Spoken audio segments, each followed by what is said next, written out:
Today we're going to jump a little deeper into the 3 domains and the 6 kingdoms. So let's start with domain. So the domain is the broadest, most inclusive taxon. What does that mean? That means it's the biggest, it contains the most organisms, it's the most general. So there's only 3, and every living thing belongs to one of those 3. As we go down these levels and get more specific, there's going to be more kingdoms than domains. There's going to be more phylums than kingdoms. And so each one gets a bit more specific. There are 3 domains. 2 of them, ARCHAEA and bacteria, both are prokaryotic organisms. They're unicellular. They do not have a nucleus. They do not have membrane-bound organelles, meaning no mitochondria, no rough ER, all those cell parts. And then the 3rd domain, eukarya, these are the more complex ones. These all have a nucleus in their cells. So everything that has a nucleus in its cells is going to belong to the domain eukarya. And they're all going to have membrane-bound organelles. All right, so let's start with ARCHAEA. So the domain ARCHAEA only actually has 1 kingdom within it. You might say, why do we have a domain for something that only has a single kingdom? But you can imagine, just like how originally there were only 2 kingdoms and now there's 7, we anticipate that it's very likely that the archaea bacteria, that kingdom, may get subdivided into multiple kingdoms, and then they would fall into that same ARCHAEA domain. Plus, this particular domain contains very different organisms than the other 2. So we believe that ARCHAEA and archaea bacteria were probably the first cells to evolve. Why do we think that? Because early Earth had no oxygen, had high levels of toxic things like ammonia, and so because it was a harsh environment, it makes sense that these types of bacteria would have been able to live on early Earth. And there's also some nucleic acid evidence and things like that we'll talk about later. So where do we find them? Well, methanogens, they like swampy gases, again, toxic to other organisms. So we can find them in sewage plants, we can find them in swamps. Thermophiles, they like heat.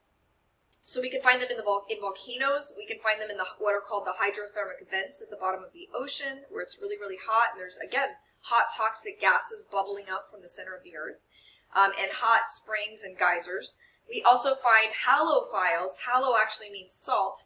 And halophiles like salty places. We can find them in places like the Dead Sea, where almost nothing else lives because it's too salty, or the Great Salt Lake. All right, so that's archaea bacteria. This is an example of one. So they are single-celled, prokaryotic, and if you were asked about how do they get their food, it's actually kind of a mix. Some of them are what are called autotrophs, that they use chemosynthesis, meaning they use chemicals to make their own food. Some of them are heterotrophic, so it kind of varies. All right, the next one is our domain bacteria, and there's only 1 kingdom in that domain as well, which is called eubacteria, which actually translates to true bacteria. So these are actually the bacteria you would come in contact with in your daily life. It's pretty much all the other bacteria that don't belong to archaea bacteria, that they're not found in really weird places that with strong salt or toxins, hot gases, things like that. These are found in normal places. Some of them cause disease, like you've heard of E. coli. You've heard of having strep throat, getting salmonella. Those are all bacteria that cause diseases. They're all in the kingdom eubacteria. They are pretty much found all over the world, with the exception of the harsh environments where we only find the archaea bacteria. Besides causing disease, though, a lot of them do good things for us. For example, some of them are decomposers, meaning they break down dead things. Why is that important? Because there's a lot of nutrition trapped in dead things. When something dies, if we don't recycle the nitrogen from it, and the carbon, and the phosphorus and things like that, we would actually run out of those elements, and living things wouldn't be able to get nutrition. So it's really important that these decomposers cause everything dead to sort of rot, turn back into its base nutrients, and then it can go back into the ecosystem again. And plants can absorb those like fertilizer, and then it gets passed up, and that's how we get our nutrients, by eating plants or things that eat plants. All right, we also have some that are commercially important in making of different kinds of foods. So buttermilk, cottage cheese, yogurt, also some kinds of wines and vinegars. are made using specific bacteria. So again, they're not all bad. A lot of them do good things. We also have some that actually live in our stomach and our intestines. E. coli, this is a picture of E. coli. Not all E. coli is bad. Some E. coli does cause a really bad food poisoning, but you also have E. coli that naturally live in your intestines, and they help you to do things like absorb vitamin K. Without those E. coli, you actually can't absorb certain vitamins. So we actually live in what we would call a symbiotic relationship with those bacteria where we both benefit. They get a place to live and free food, and they provide us with vitamins that we need by breaking that down. All right, and that brings us to our third domain, Eukarya, and it is split into 6 kingdoms. The first one is Protista. There's a lot of talk about splitting Protista up. We're going to talk about that. Fungi, which you, I'm sure, think of mushrooms probably, but it's not just mushrooms. Plants, or Plantae in Latin. Animals. And so let's go through those one at a time. So Protista are mostly unicellular, single-celled. There are a few that are multicellular. Even the multicellular ones in general are what are called colonial, which basically means it's a bunch of cells that all have the ability to live on their own, but they live together as like one organism, which is not the same as multicellular. You're like, how's that different? Well, we are multicellular. If you take a skin cell off of us, it can't live on its own because there's a division of labor in our cells, and our cells are highly specific to one job, and they rely on the other cells around them to do other things for them. So a colonial organism, every cell could live on its own. They all have all the properties they need. Pretty much all the cells are identical. There's one like called Volvox, which is a colonial organism. It's like a bunch of little green balls, and they form one organism, and it swims around and stuff. But if you were to pull some of those green balls off, each of those could live on its own because it has all the necessary cell parts to do that. The other thing, so this is the group I was talking about that eventually I think is very likely we will officially separate this into multiple kingdoms because there's a few that are multicellular and some are single-celled, mostly single-celled. Some are autotrophic. They make their own food by photosynthesis, like a plant. Others are heterotrophic. They swim around and they can't make their own food. Some move, some don't. Some behave like a plant, some behave like animals, some behave like funguses. So they're sort of like, this is like a dumping ground for all the organisms that are sort of single-celled, and they might be plant-like, animal-like, or fungus-like, but they don't fit into those categories because plants, animals, and funguses have more complex cell structures and are typically multicellular. So it's very likely this will all get split up. Typically, these are always aquatic. This includes plankton, this includes paramecium, amoebas, if you've heard of amoebas, all these different kinds of algae, Spirogyra, Volvox, there's an organism called Euglena. So we're probably going to, hopefully, in our next chapter, get a chance to look at some of these under the microscope and maybe look at some living ones as well under the microscope. They're pretty much microscopic, most of them. But remember, different from bacteria because they are eukaryotic. They have a nucleus. They have all those cell parts, you know, mitochondria and all that sort of stuff. So they're not the same as a bacteria, even though they're single cell. They're about 100 times bigger than a bacteria. Okay, fungi, most of you already know mushrooms, but this also includes mold, mildew, and yeast. And these are generally multicellular, with the exception of yeast. Yeast are single-celled, but all the other funguses, for the most part, are multicellular. Now, they are heterotrophs, meaning no funguses can make their own food.